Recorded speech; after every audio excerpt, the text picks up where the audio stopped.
Не ждали, а вот он я. 11 августа на календаре, чуть не сказал июля, но июль уже позади, август впереди. Вообще смотрим в светлое будущее далеко вперед и встречаем наступивший день вместе с «Утро Якутии», самой утренней, самой ранней, самой уютной и семейной программой на телеканале «Якутия-24». И сегодняшний день вместе с вами встречаем мы, причем еще день недели, понедельник, если я не ошибаюсь, а я пока еще ошибаюсь в днях недели. Дарья Анкехов, Павел Танин вместе с вами. Ну да, как сказал Паша, он вернулся в нашу большую утреннюю семью.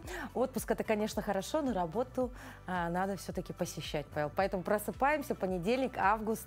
Ну и, собственно, как всегда, мы призываем всех оставаться вместе с нами в ближайший час, потому что все самое интересное, возможно, где-то забавное, может быть, где-то полезное, все будет в нашем эфире, поэтому будьте с нами. Не забываем про наш активный телеграм-канал, который у нас работает 24/7. Если вдруг вы еще не присоединились к нам, делайте это прямо сейчас, QR-код на экране. Да, потому что в течение дня за нами следить тоже очень прекрасно. Это дает какой-то все равно энергии, а энергии к чему? Правильно делать дела великие в какой-то степени. Ну, у каждого они свои, правильно, эти великие дела, и достигать поставленных целей. Тем более с понедельника прямо надо брать такой курс на энергичную, плодотворную неделю. Ну и как всегда, давайте начнем с информации о погоде. В центральных районах температура воздуха на 6 часов утра была на отметке плюс 13 градусов. В Заречной группе 15-25, в южных 11-20, выше 0. В Вилюйской группе 12-21 со знаком плюс, в Нижнеленских до 19 градусов тепла, в западных 12-22. В Колымо-Нигирской группе Усов 6-21 со знаком плюс, в Янских до 17 градусов, на северо-западе 7-14, выше 0. В Якутске температура воздуха на 6 часов утра была на отметке плюс 12 градусов. Атмосферное давление 747 миллиметров ртутного столба. Ветер западный 3 метра в секунду.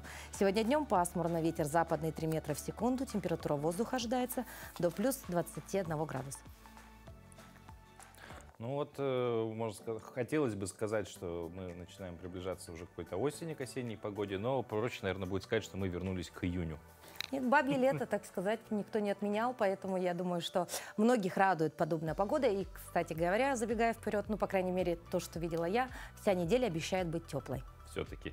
Все-таки. Ну, это прекрасно, но не ночью, судя по всему, потому что ночью все-таки, да, температуры, наверное, сказывается, что световой день начинает укорачиваться уже ощутимее, да, ну, вообще он с конца июня начинает укорачиваться, а в декабре потом начнет обратно увеличиваться. Ну, а мы пока перейдем к тому, что узнаем о последних событиях, которые произошли, нам о них расскажут наши коллеги из информационной службы.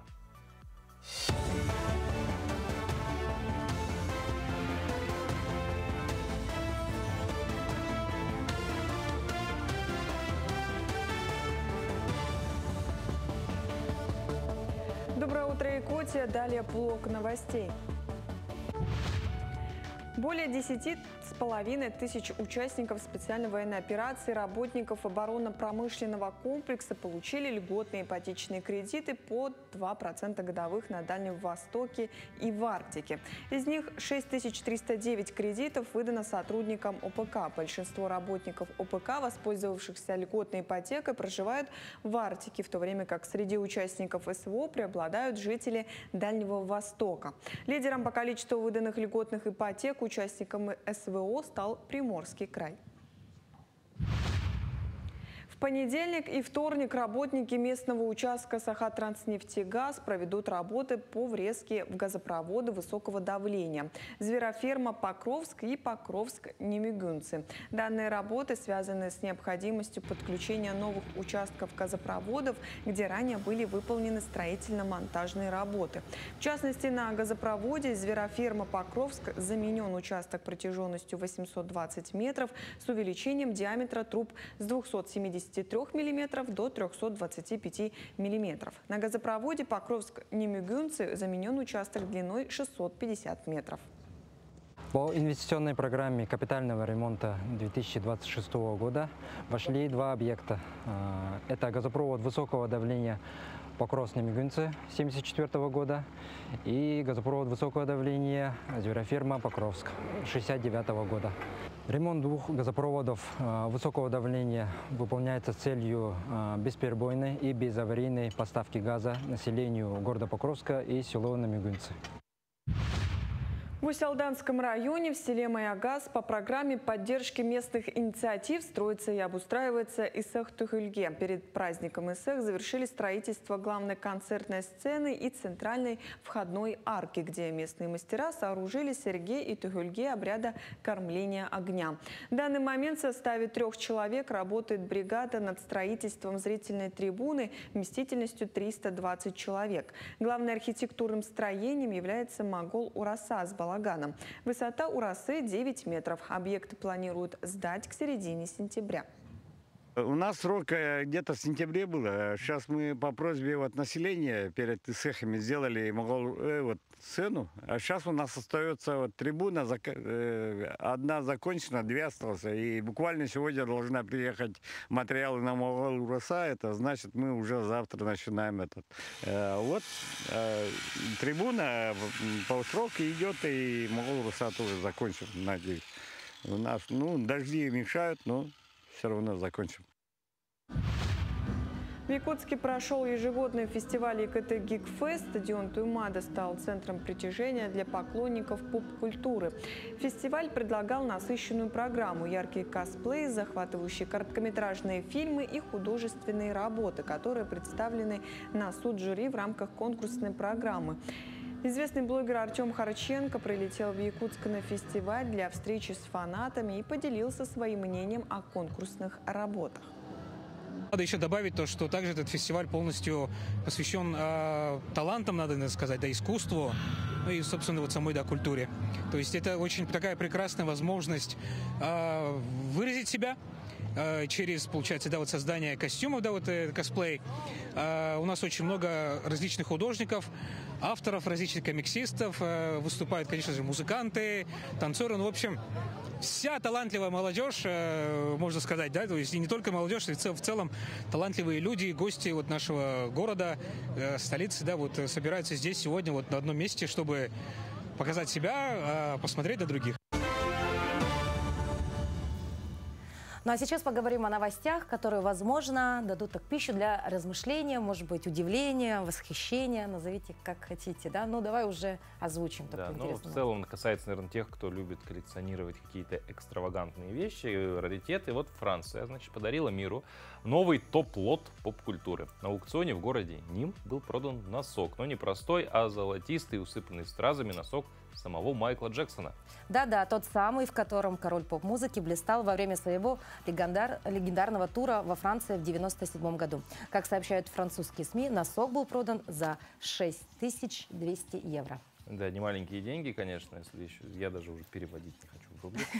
История находки вообще очень довольно интересная, достойна того, чтобы по ней снять целый детектив, потому что был он обнаружен работником сцены после концерта на стадионе Шарль-Эрман в Ницце. Для фанатов Майкла Джексона это вообще бесценный артефакт эпохи. То есть представить только, что именно в этом носке Майкл Джексон отплясывал знаменитую лунную походку, и не только лунную походку, под хиты Билли Джин или Beat It и прочие, которые были в его репертуаре. Любопытно, что первая попытка продажи 21 июля провалилась, потому что покупателей на тот момент не нашлось. Организаторы винили недорекламу, но, видимо, сарафанное радио сработало, и на повторных торгах стартовая цена в 2500 евро взлетела до итоговых 6200. Выглядит, как будто бы, что действительно проблема была с недорекламой, потому что почти еще немножко и в 3 раза бы цена скакнула. Вообще, хоть сумма и внушительная, до статуса самого дорогого аксессуара Джексона носку далеко. Всего год назад историческая шляпа с того самого первого телевизионного исполнения лунной походки в 1983 году ушла с молотка в Париже за рекордные 77 тысяч евро. Так что пока шляпа короля, король аукционов, если можно так сказать. А носок, конечно, занял свое весьма специфическое, но дорогое место в списке поп-реликвий. Ты знаешь, Паш, один носок почти 6500 евро, шляпка 77 тысяч евро. Осталось только дождаться, когда пиджачок, может быть, брюки, тоже ботинки пройдут в продажу. И мне кажется, тогда это будет точно топ-1. Напоминает цены из неких салонов одежды определенного, не знаю, ранга, класса, или как это правильно сказать. Но мое мнение, Вот я таких вещей не понимаю, да, когда продаются. Я вот понимаю, когда там продается какая-нибудь там, условная гитара какого-нибудь там гитариста, музыканта, на который там он что-то исполнил или, может быть, там написал одну из своих знаковых песен. Какие-то вот такие вещи. Ну, может быть, шляпа, ладно. Ну, носок повесить в рамочку и где-то в гостиной у себя дома и говорить, что это вот... Не, ну носок-то тоже непростой, он весь в стразах. То есть он может стать таким интересным элементом декора дома. Ну, почему это нет? как будто бы все равно. Вот такие носок, это же все-таки почти как нижнее белье, наверное. Ну, и вот прям настолько... У каждого мнение У свое. каждого свое мнение, да, и в этом жизнь прекрасна, конечно. Ну, в целом, как бы то ни было, ну вот, например, скопировать лунную походку знаменитую удастся не каждому. Годы тренировок, и вы мастер. Возможно, даже что-то у вас и получится, если вы, допустим, добавите в привычную лунную походку что-то свое. Явно нужно, конечно, чувство такта, координации и баланса. А координацию и балансу можно научиться прямо сейчас, сделав утреннюю зарядку, потому что сегодня это йога. Доброе утро, меня зовут Виктория Чиннова, и я сертифицированный тренер по йоге. Сейчас мы с вами сделаем разминку, которая у нас будет действовать на пресс и на наши ноги. И первое упражнение: мы подходим к краю коврика, правой ножкой мы отшагиваем назад, регулируем угол 90 градусов, поднимаем ручки вверх, вдох, с выдохом опускаемся вниз к левой ноге, задняя ножка становится сильной. Ручки соединяем сзади в замочек, оттягиваем назад, вдох, подтягиваемся вперед, с выдохом опускаемся к левому колену. Оттягиваем ручки назад, поднимаемся вверх, вдох, с выдохом поза воина второго. Левое колено в угол 90 градусов, правая ножка заворачивается вовнутрь параллельно коврику. Поднимаем ручки вверх, вдох. И с выдохом как будто держим большой-большой купол. Наклоняемся к левой ноге, вдох. С выдохом поднимаемся вперед. То же самое делаем на другую ножку. Подходим к краю коврика. Левой ножкой отшагиваем назад. Правая ножка в угол 90 градусов встает. Поднимаем ручки вверх, вдох. Вытягиваемся. Вытягиваем позвоночник вверх. Ручки подтягиваем вперед. Задняя ножка становится сильной. Затем ручки в замочек назад. Оттягиваем замочек, вдох. С выдохом опускаемся к правому колену, голову опускаем вниз. За замочком вытягиваем ручки вверх, вдох. С выдохом снова поднимаемся назад. Из этого положения поза воина 2. Левая ножка задняя параллельно коврику, правая под углом 90 градусов. Поднимаем ручки вверх, таз вытягиваем вперед. Держим как будто бы большой купол, с выдохом. Наклон к правой ноге, вдох. Выдох. И заканчивая упражнение, возвращаем ножки к центру. Следующая позиция – балансовая поза дерева.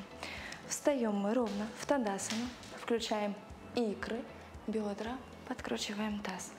Поднимаем правую ножку вверх к левому бедру. Правой ножкой толкаем в левое бедро и наоборот создаем сопротивление. Левой ножкой стоим хорошо, фиксируясь. Поднимаем ручки вверх, также вдох. Таз немножечко вперед. С выдохом опускаем ручки в намасте перед собой. И начинаем поднимать правую ножку над землей и вытягивать правую ножку назад. Пяточкой толкаем невидимую стену, а ручками тянемся вперед. Вдох, с выдохом возвращаемся на место.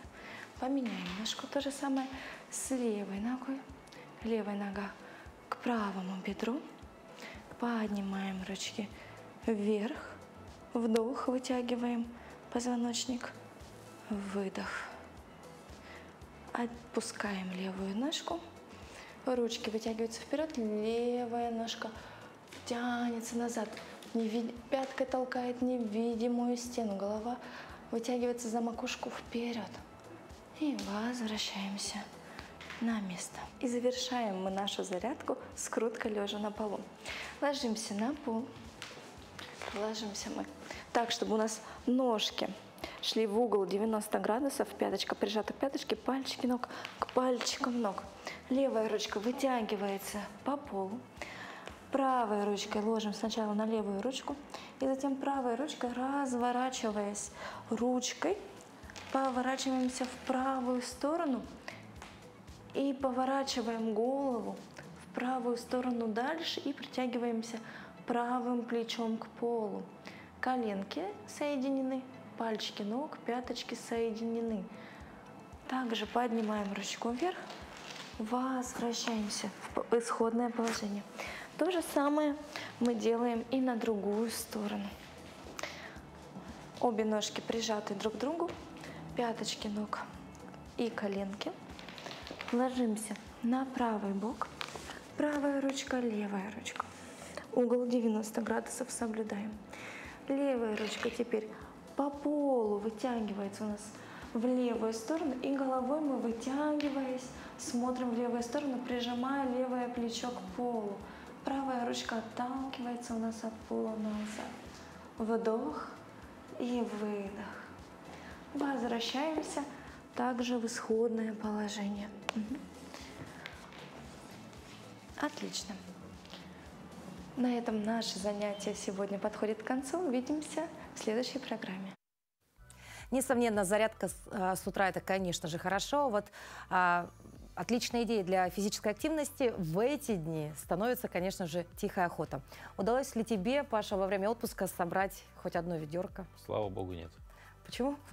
Не захватило тебя это? Нет, я как бы, у меня что-то с грибами не ладится, никогда их то ли не вовремя приезжают, то ли что, вот никогда сам найти не могу. В итоге для меня это просто какое-то блуждание по лесу просто так. Ну, как бы, да, люди собирают, у меня вот с этим не очень ладится. Ну, хорошо, тогда, наверное, навряд ли ты знаешь, какой гриб называют лесным мясом. Лесным мясом? Ну, учитывая, что, в принципе, в грибах содержится большое количество белка, любой гриб можно назвать, съедобный, естественно, гриб назвать лесным мясом. Но на самом деле это белый гриб, ну, потому что он такой самый увесистый, вот, мясистый. Да, вот как бы смешно ни звучало, да, мясистый гриб. 11 августа отмечается праздник, посвященный одному из самых популярных и ценных видов съедобных грибов – День белого гриба. Я вот сразу представил шашлык из белого гриба. В принципе, такое возможно, наверное. Да? Возможно. Но не так вкусно. Поэтому вперед за грибами и ищи рецепт. Да, ну а пока мы этим занимаемся, давайте узнаем еще и чем, помимо Дня белого гриба, сегодняшний день знаменателен.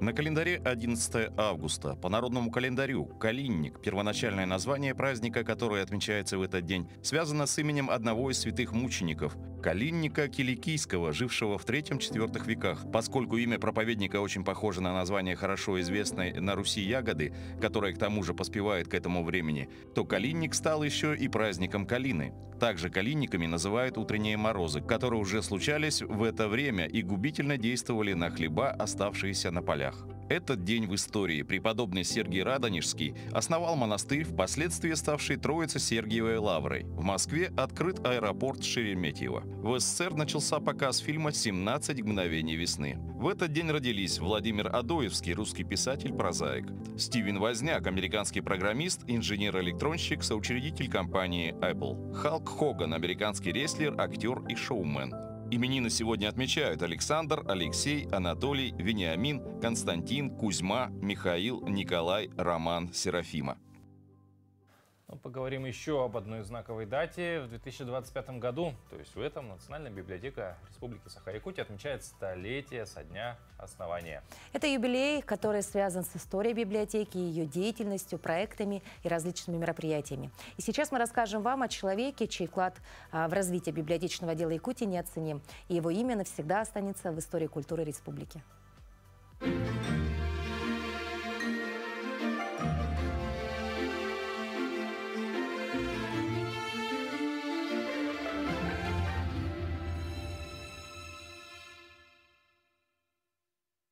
Алексей Николаевич Бученков, выдающийся библиограф, специалист по краеведческой библиографии Сибири, кандидат педагогических наук, участник Великой Отечественной войны. Родился в Московской области, окончил Московский государственный библиотечный институт. В 1939 году по направлению наркомпроса приехал в Якутию. В возрасте 23 лет стал первым профессиональным библиографом Якутской государственной центральной библиотеки.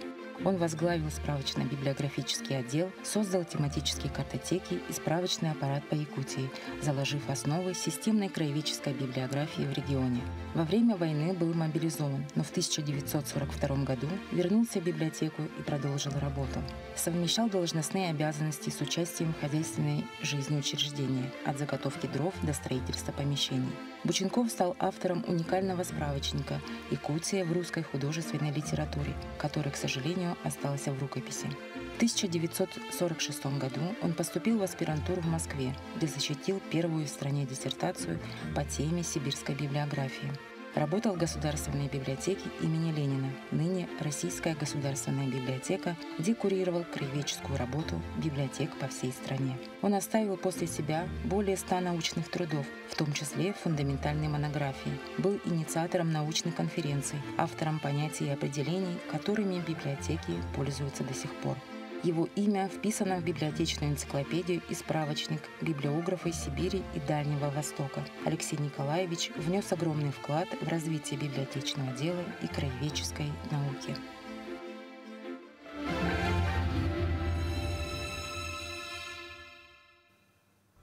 Ну а сегодня мы обсудим тему, которая вызывает у людей самые разные эмоции, от восторга до настоящей тревоги. Искусственный интеллект. Он уже не фантастика, это реальность наша. Он пишет тексты, рисует картины, ставит диагнозы, управляет процессами и прогрессирует не по дням, а по часам. Каждый новый прорыв в искусственном интеллекте заставляет многих задаться вопросом, а не захватят ли роботы мир, как это было в одном из кинофильмов? Ну, звучит как сюжет фантастического блокбастера, но когда нейросети начинают выполнять работу людей, этот вопрос становится куда менее абстрактным. И самое главное, что волнует здесь и сейчас каждого из нас, как этот стремительный взлет искусственного интеллекта влияет именно на нашу работу. И эту тему сегодня мы обсудим с Айталиной Захаровой, специалистом по подбору персонала, консультантом по подбору команд. Доброе утро. Доброе утро. Вот по вашим наблюдениям и данным, да, возможно, какой, наверное, процент профессий в России уже испытывает значительное какое-то сокращение спроса из-за развития автоматизации искусственного интеллекта? Какие сферы, возможно, первыми страдать могут от него? Сейчас подробно расскажу. Искусственный интеллект действительно стремительно входит в нашу жизнь, и он не может никак касаться всех направлений, в том числе и рынка труда. Мы видим то, что значительные продвижения прошли в сторону внедрений и в разные компании разного уровня. И я вам скажу, что на моей практике есть случаи, когда искусственный интеллект заменил часть функционала, допустим, менеджера по продажам. Например, сейчас, когда мы куда-нибудь звоним, в поликлинике, там, в банке, либо мы пишем в разные компании, нам отвечает обычно уже чат-бот. Редко бывает, когда живой человек нам отвечает. Еще мы смотрим на то, что я бы тут посоветовала смотреть не в сторону, ну, как страха, да, то, что вот нас скоро заменят, а по пути возможностей, потому что сейчас искусственный интеллект берет только часть функционала. Он не может полностью заменить человека, человеческий ум, мозг и так далее. Ну а какие профессии, допустим, которые считались еще 5 лет назад надежными, теперь находятся в зоне риска и, возможно, вообще в скором времени исчезнут? Да, есть такие прогнозы. Прогнозы разные, но при этом в основной части под риск попадают достаточно такие рутинные профессии, офисные профессии, ассистенты, офис-менеджеры, юристы. Часть функционала забрали с бухгалтерии.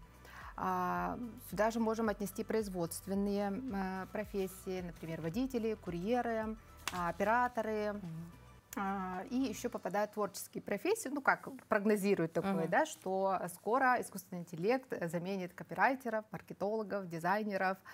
Ну, мне кажется, это касается всех. Вот даже, наверное, вы слышали, да, что даже ведущие появились. Да, у нас уже был такой опыт. Да? Да. Когда я уже перестану просыпаться? Оцифруйте меня, пожалуйста.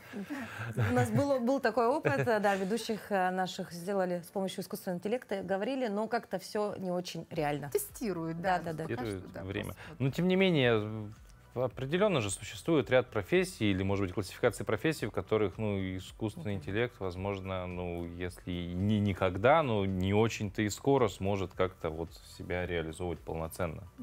Ну, моя философия такая, что искусственный интеллект, он не может заменить человека.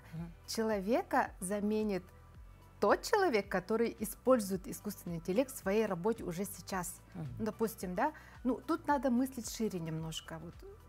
У меня есть коллеги, HR, которые, допустим, ну, казалось бы, да, они просто собеседуют людей, они просто принимают на работу, общаются с коллективами, но при этом есть коллеги, которые уже обучаются промпту, ставить, кодить каким-то новым направлением, развивать свои технические навыки для того, чтобы быть наравне с нашим поколением новым, быть на одной волне с своими детьми и быть в курсе, в тренде всего, что происходит, и в первую очередь быть востребованным на рынке в дальнейшем, развивать свой профессионализм. Вот тут, кстати, хотелось бы затронуть вопрос еще до такого сегмента, наверное, трудового рынка, это рабочие специальности, потому что, ну, мы понимаем, что можно каких-то, ну, как бы это ни прозвучало, да, здесь меня неправильно не поймут, допустим, вот есть работы там, где исключительно работают головой в первую очередь, то есть там можно использовать искусственный интеллект, опять же, какие-то тексты он помогает делать, да, какие-то, может быть, аналитику провести, но взять конкретно рабочие специальности, те же сварщики, ну, как бы когда сможет искусственный интеллект заменить сварщика? Они, ну, не в ближайшее время. Возможно, не в ближайший век даже. Никогда. Ну, тогда вот такой вопрос. Вот мы все-таки сказали, что от некоторых профессий, скорее всего, многие компании откажутся. Да? Вот когда ждать подобных сокращений, есть ли какие-то опять прогнозы? Ну, прогнозы такие, что никто ничего точно не знает, как будет. Но мы уже видим, что, используя искусственный интеллект, компании стали работать эффективнее. Ну, например, копирайтеры, да, если раньше, ну, редакции нужно было 10 копирайтеров обеспечивать, создавать условия труда для того, чтобы они писали 500 текстов, условно сейчас, используя нейросети, компании надо уже там 3-4 копирайтера, да, одного-двух, которые уже с помощью искусственного интеллекта могут писать 500-6 тысяч, тот же объем. Поэтому тут надо смотреть немножко шире, использовать это как в пользу, а не со стороны того, что вот они будут нас заменять. Все равно нужны люди, которые умеют ставить правильные промпты, задавать вопросы и так далее. Искусственный интеллект, он просто выполняет задачи, которые ставит человек. Вот говоря по, вот вы отметили, что да, человек, который там делает свою работу и использует уже искусственный интеллект, да, он более там конкурентен, потому что есть еще такой момент, да, у нас есть молодое поколение людей, которые, в принципе, все технологии, оно намного быстрее осваивает, в том числе искусственный интеллект. Есть все-таки люди постарше, например, вот 35-50 лет, да, вот этот диапазон.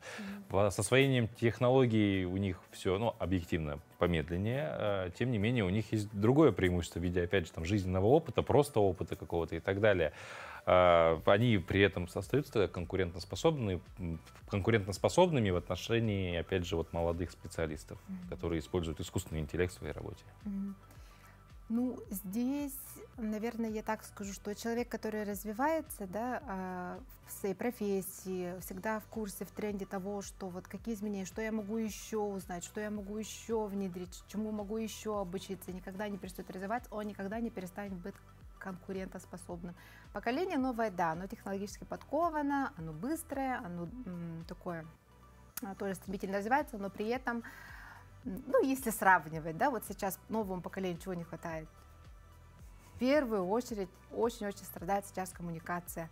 Ну, допустим, собеседование проходит всегда в мессенджерах, ну, допустим, они не рады брать трубки, отвечать. Или мы видим, когда при приеме на работу бывают сложности коммуникации, не могут доносить широко мысли. Ну, не все, конечно, ну, условно вот так можем обозначать. А наши уже поколения миллениалов, бумеров и так далее, они уже люди такие привыкшие, они очень стабильные и умеют договариваться быстрее, лучше, чем вот новое поколение. Поэтому тут сравнение, что вам сейчас нужно, то вы себе будете брать. Спасибо большое за то, что посетили наш утренний эфир. Мы, конечно, уверены в том, что человека не заменит никто и ничто. Ну и, собственно, как вы уже сказали, можно лучше для эффективности использовать искусственный интеллект и тем самым, ну, увеличивать объемы работы, увеличивать свои знания, свой багаж. Ну и, собственно, тогда это все будет во благо. Спасибо большое. Ну, искусственный интеллект уверенно входит в нашу повседневную жизнь. Все-таки нейронные сети достигают потрясающих результатов в изучении языка, но они изучают его совсем не так, как человек, да, есть разница. Вот мы храним в своей голове такой некий словарь, набор знакомых слов, порой даже редких, и своды правил каких-то, да, обращений с этими словами. А искусственный интеллект опирается на статистику. Чем чаще это слово встречалось, тем лучше он его знает, ну, по аналогии. Поэтому и происходят ошибки. Давайте все-таки стараться говорить правильно.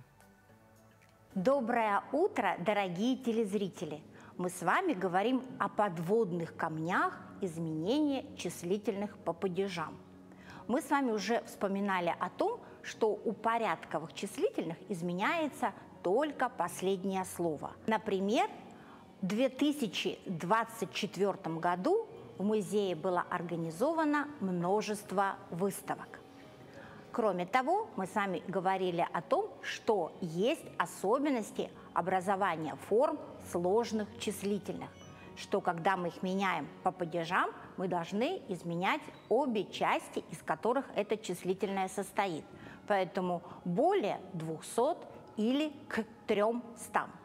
А сегодня мы с вами поговорим еще об одних сложных словах, которые относятся тоже к числительным. Это слово «оба» и «обе». Это так называемые собирательные числительные. Как образовались эти числительные и вообще откуда они появились в русском языке, мы с вами поговорим в другой раз. А сегодня обратим внимание на изменения этих слов по падежам. Дело в том, что слово «оба» и «обе» имеют род. Это проявляется в том, что они сочетаются с существительными разного рода. Числительное «оба» сочетается с существительными мужского и среднего рода, а существительное женского рода сочетаются с числительным «обе». Поэтому при изменении числительных «оба» и «обе» нужно учитывать род существительного, с которым они сочетаются. Например, «я восхищаюсь обеими скульптурами» и «я заинтересовалась обоими эскизами к этим скульптурам». Слово «скульптура» женского рода, поэтому обеим скульптурам. Слово «эскиз» мужского рода, поэтому обоим эскизам. Давайте говорить правильно. Всего доброго! Гороскопов на предстоящий 2025 год, ну, который остался, да, у нас тут, наверное, многие уже начитались еще в начале года. А вот от искусственного интеллекта еще, наверное, многие-то и не видели. Вот он даже и в гороскоп умеет, оказывается. Ну, по его мнению, наиболее удачливыми знаками в 2025 году можно считать раков, скорпионов и козерогов, а также людей, рожденных в год змеи и овцы. Так ли это, время покажет. А вот что звезды нам говорят на эту неделю, узнаем далее.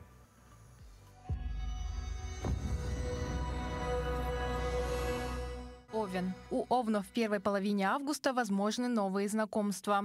Нужно быть открытыми в общении, есть много шансов познакомиться с влиятельными людьми. Телец. У свободных тельцов есть все шансы обрести вторую половинку. Важно проводить больше времени с любимым человеком. Это позволит напитаться энергией и вдохновением. Успехи в работе сделают настроение тельцов лучше, что приведет к дополнительным тратам. Близнецы. Близнецам нужно быть внимательным к сигналам партнера. Вторая половинка уже давно хочет что-то объяснить вам и достучаться до вас. Также представителям этого знака стоит пересмотреть свой бюджет и в разы сократить траты. Рак. Ракам стоит проводить больше времени с семьей. Общение с близкими людьми принесет не только радость, но и вдохновение. В начале месяца ожидаются неожиданные доходы. Лучше сразу расписать, куда можно потратить полученные средства. Лев. Львов ждет успех в романтических отношениях, но многое в личной жизни будет зависеть от их настроя. Что касается финансовой ситуации, то, к счастью, она будет стабильна. Однако можно продолжать экономить и планировать бюджет. Дева. У дев, возможно, вспыхнут старые чувства. Важно не бояться выяснить отношения. Это будет только к лучшему. Если не уверены, что готовы дважды войти в одну реку, то не стоит даже пытаться. Карьера потребует большей концентрации. Нужно хорошо организовать свое время, чтобы не срывать дедлайны. Весы. У весов возможны какие-то конфликты, особенно со второй половинкой. Партнер может быть чувствителен к вашему настроению, поэтому любое замечание может вывести его из себя. Будьте сдержаны и внимательны. Что касается карьеры, то здесь лучше отдавать предпочтение коллективному труду. Скорпион. Все внимание скорпионов захватит работа. Если люди этого знака проявят настойчивость и терпение, то их усилия будут вознаграждены. Главное не сдаваться и не пасовать перед первыми трудностями. Удача будет на стороне скорпионов. Стрелец. Романтика будет витать в воздухе. Свободные стрельцы могут встретить интересного человека. Карьера не преподнесет никаких сюрпризов, однако они смогут привлечь внимание начальства, что отразится на их премии. Козерог. Козероги могут ожидать положительных изменений в работе. Все их трудности останутся позади, а старания будут оценены по достоинству. Нужно внимательнее относиться к своим финансам. Это позволит не закопаться в долгах. Что касается личной жизни, то важно говорить о чувствах с партнером. Если козерогов что-то не устраивает в отношениях, то лучше обратить на это внимание сразу. Водолей. Водолеям нужно быть максимально честными в любой сфере, как в любви, так и в карьере. Это поможет укрепить их авторитет и репутацию. Важно не бояться делиться своими мыслями. Открытость пойдет на руку представителям этого знака. Они будут выделяться и с помощью своей харизмы смогут значительно увеличить доход. Но в то же время могут вырасти и расходы. Рыбы. У рыб сложится нестабильная ситуация с финансами. Какие-то вопросы могут вызвать большие хлопоты и крупные траты. Лучше откладывать деньги на будущее и не брать новых кредитов. Если рыбы почувствуют, что устали, то важно обратиться за поддержкой к любимому человеку или просто близким людям.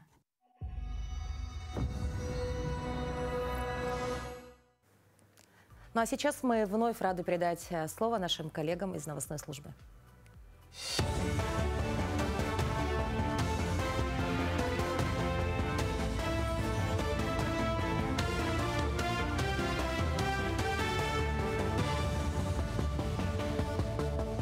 Мы продолжаем говорить о самых заметных событиях к этому часу.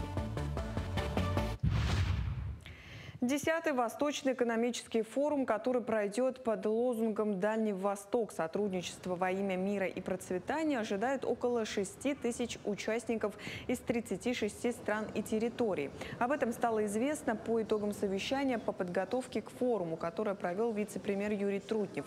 Деловая программа включает более 90 сессий, посвященных развитию Дальнего Востока, инвестициям, инновациям, международному сотрудничеству, технологиям и развитию городов. Особое внимание будет уделено взаимодействию бизнеса и государства.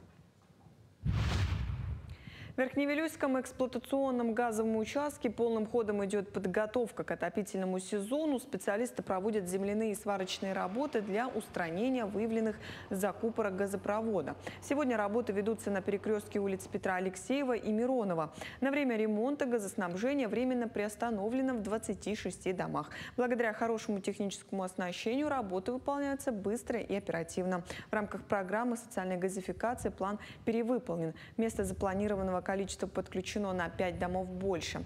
На сегодняшний день заключено уже 29 договоров на подключение. Параллельно ведется активная работа по снижению дебиторской задолженности. На данный момент тут будет замена катушки, там трещину выявили на месте врезки.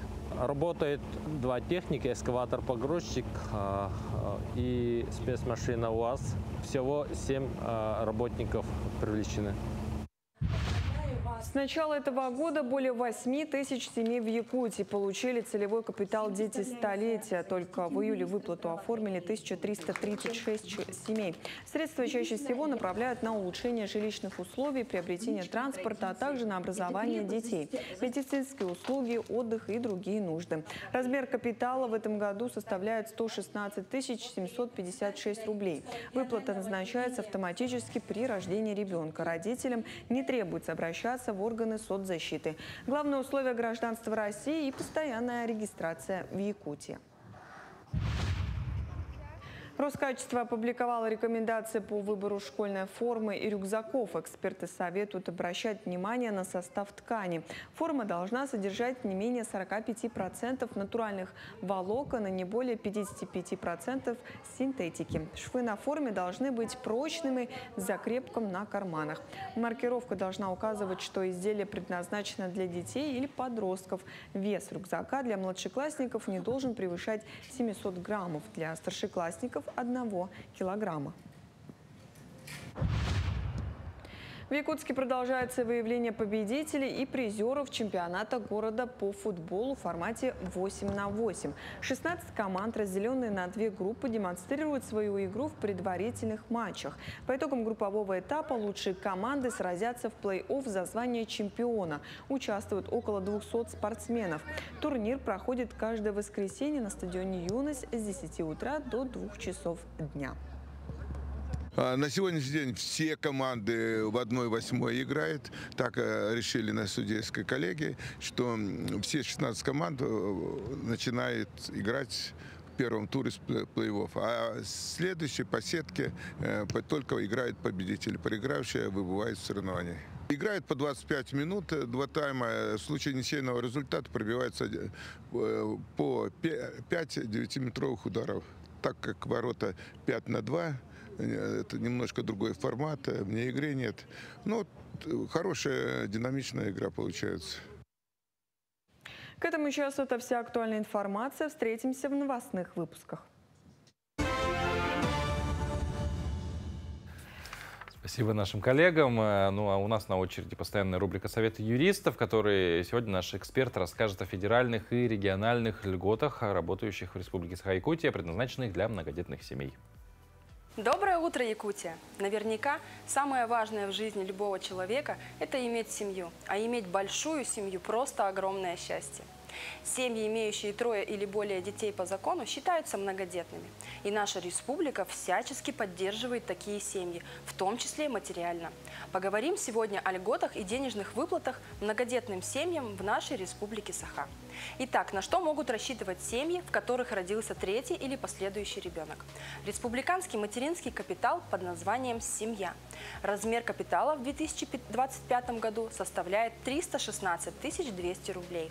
Использовать можно на улучшение жилищных условий, покупку автомобиля, оплату образовательных услуг, стоматологических услуг или на развитие подсобного хозяйства.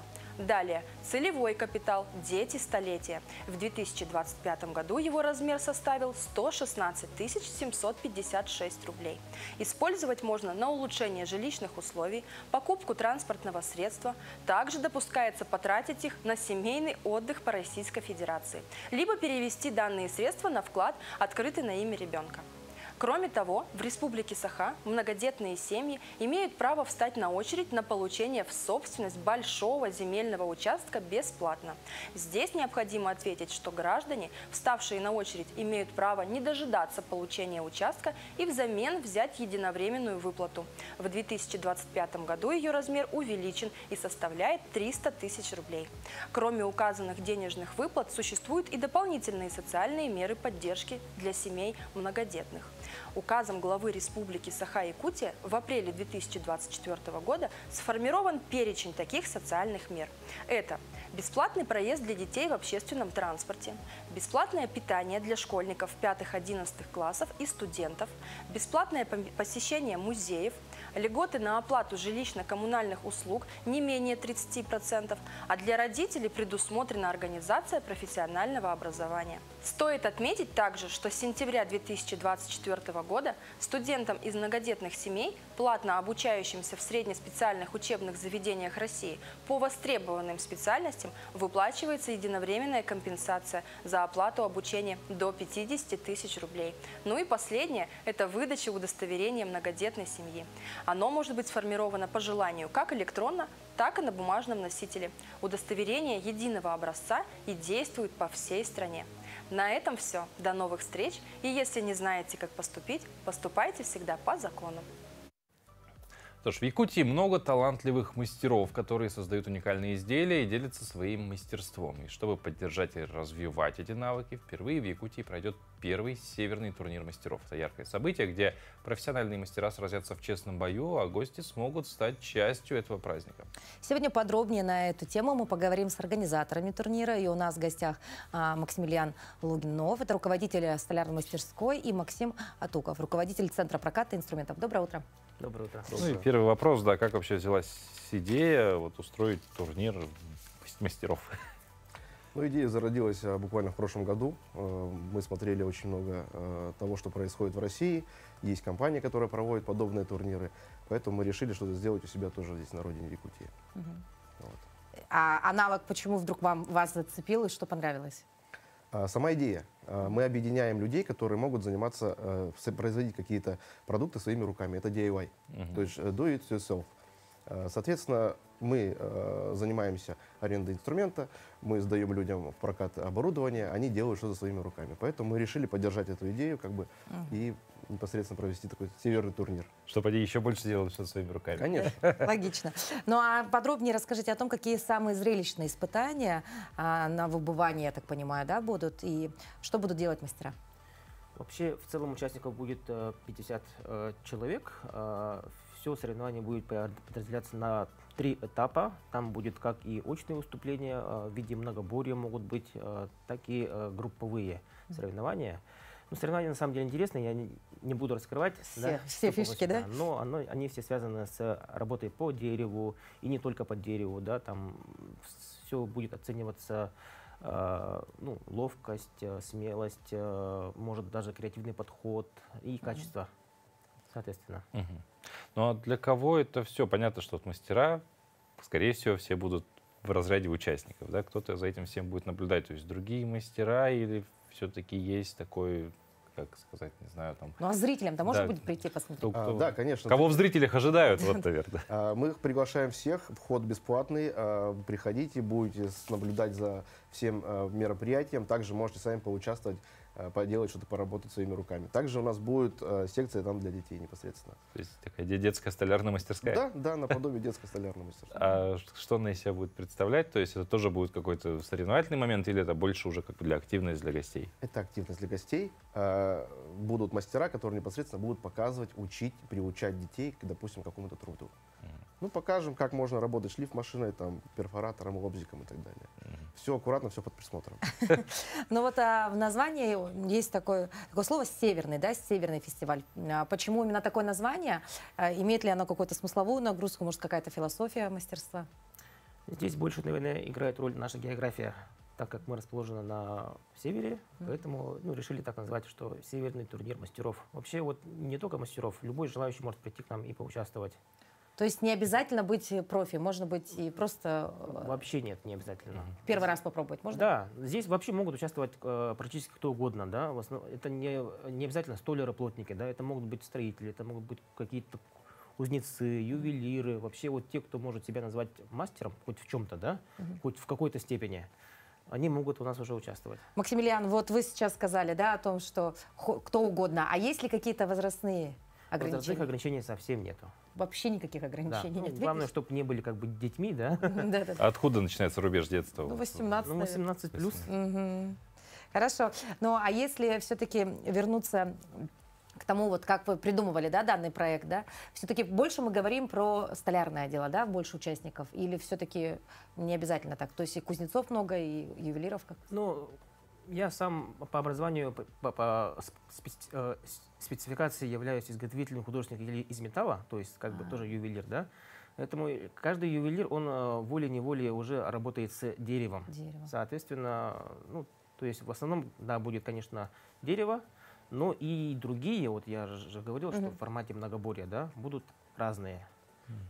Взаимосвязь есть, в общем, какая-то, да, между Обязательно всеми? есть, да. Ну вот, говоря про то, что да, мы не будем интригу раскрывать, да, что ожидает, хотя бы просто на примере других подобных соревнований, как мы уже сказали, было куда там посмотреть, откуда вдохновиться, не раскрывая интригу наших соревнований, что примерно ожидать зрителям, то есть как это будет выглядеть. Вот я, допустим, как будто бы заинтересован, но я не могу понять, как вот можно прям состязание Вот, провести. Да, допустим, Паша захотел стать участником. Первым не делом, что участником, надо я сделать? гостем. Я хочу гостем понять, хочешь? что я смогу увидеть там, то есть как это будет выглядеть для зрителя. Но это будет 3 этапа с разными конкурсами, соответственно, с разными состязаниями, где мастера, участники будут себя проявлять. Опять же, будут жюри сидеть квалифицированные, которые будут оценивать мастерство того или иного участника. Ну, допустим, условно, сделаем досточку, да, допустим, и на старт, внимание, марш, и они стали досточку делать. Наподобие того. Гравировку сделать, да, и они стали гравировку делать. А самое Больше, зрелищное... конечно, работы будет с деревом происходить. С деревом. А вот если зрелищно, прям, чтобы вау-эффект был, все сидели, кричали, зрители...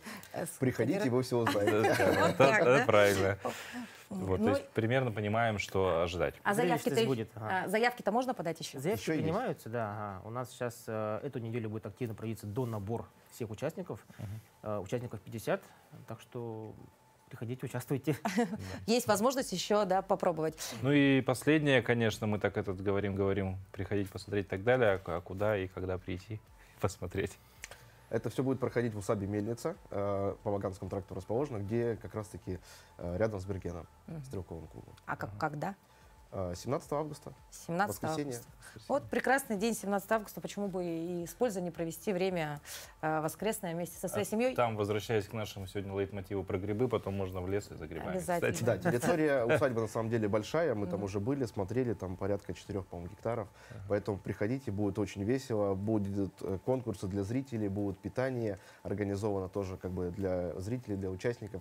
Приходите с детьми, можете отдохнуть, повеселиться. В общем, посмотреть. смотри. И детей научить инструментом пользоваться. Да, берешь папу отправляешь участникам, детей в детскую столярную, а сама сидишь, кушаешь, а бабушка с дедушкой грибы собирают. Все логично. Всей семьей 17 числа выезжаем. Отличный семейный отдых. Ну что ж, спасибо вам за эту беседу. Мы желаем, чтобы прошло все на высоте. Как минимум не хуже, чем задумывается. И чтобы он стал не первым, а уже доброй традицией. В следующем году вновь какое-то шоу вы придумали. Всего вам самого наилучшего, хорошего рабочего дня. Да, спасибо большое. Ну а мы с вами, дорогие зрители, также прощаемся. Завтра вновь увидимся в этой студии, будем встречать день завтрашний. Ну а на сегодня желаем вам только силы, энергии и упертости, чтобы все ваши цели, которые вы сегодня перед собой поставили, были обязательно достигнуты. Ну и, как всегда, мы желаем всем хорошего, прекрасного утреннего настроения. И пусть это настроение пройдет с вами в течение всего рабочего дня. И уже завтра вновь мы будем просыпаться на телеканале Якутия-24 НВК Саха. До новых встреч. Увидимся. Не забываем про наш телеграм-канал. Да, если вот хотел сказать, если вы вдруг чувствуете упадок энергии в течение дня, в наш телеграм-канал заходите, почитали, энергия восстановилась, все замечательно, день продолжается. Увидимся завтра. До новых встреч.